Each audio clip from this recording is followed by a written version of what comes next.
नमस्कार दोस्तों, आज हम बात करेंगे कि रावण के 10 सिर का अर्थ क्या है, जिसे कि उसे दशानन कहा गया। जैसे कि हम जानते हैं कि रामायण एक अद्वितीय महाकाव्य है जो न केवल धार्मिक आस्था और संस्कृति का प्रतीक है, बल्कि इसमें गहरे दार्शनिक और जीवन उपदेशक तत्व भी समाहित है। रावण का 10 सिर होना इसी महाकाव्य का एक प्रतीकात्मक हिस्सा है, जिसे सामान्यतः भौतिक रूप से समझने की चेष्टा की जाती है, परंतु इसके गहरे दार्शनिक और आध्यात्मिक अर्थ भी हैं। क्या कभी आपने सोचने और समझने की कोशिश की है कि क्या सच में रावण के 10 सिर हो सकते हैं?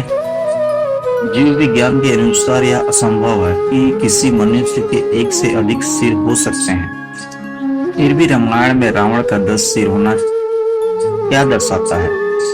इस बात को समझने के लिए हमें रामायण की कथानक से हटकर इसके प्रतीकात्मक अर्थ को समझना होगा।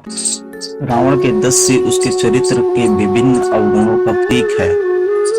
ये सिर उसकी मानसिक अवस्था और उसकी अनेकों कमजोरियों को दर्शाता है।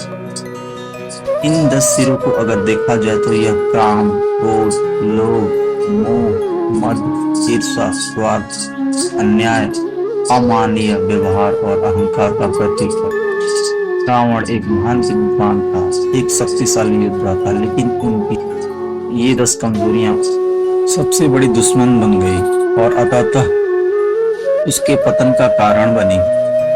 रावण के 10 सिर वास्तव में 10 नकारात्मक मानसिक अवस्थाओं का प्रतीक है, जो उसे सही निर्णय लेने से रोकते हैं और उसे विनाश की ओर धकेलते हैं। जब हम रामायण को इस दृष्टिकोण से देखते हैं तो यह स्पष्ट होता है कि रावण केवल एक ऐतिहासिक पात्र है, बल्कि हमारे भीतर के नकारात्मक गुणों का भी प्रतिनिधित्व करता है। 10 सिर के साथ जीने की कठिनाई कल्पना कीजिए कि अगर सच में किसी के 10 सिर होते तो उसे कितनी परेशानियों का सामना करना पड़ता। हर सिर को अपना दिमाग और अपनी सोच होती।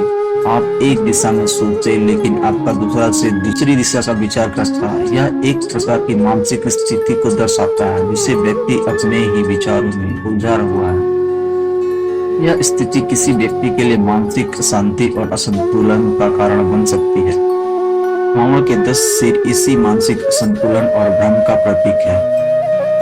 उसकी शक्तियों के बावजूद उसके अंदर की नकारात्मकताएं उससे सही निर्णय लेने से रोकती हैं। यह स्थिति हम सभी जीवन में कभी कभी आती है, जब हम अपने अंदर विरोधाभासी विचारों में उलझ जाते हैं और सही निर्णय नहीं ले पाते। रामायण में 10 की संख्या का विशेष महत्व है।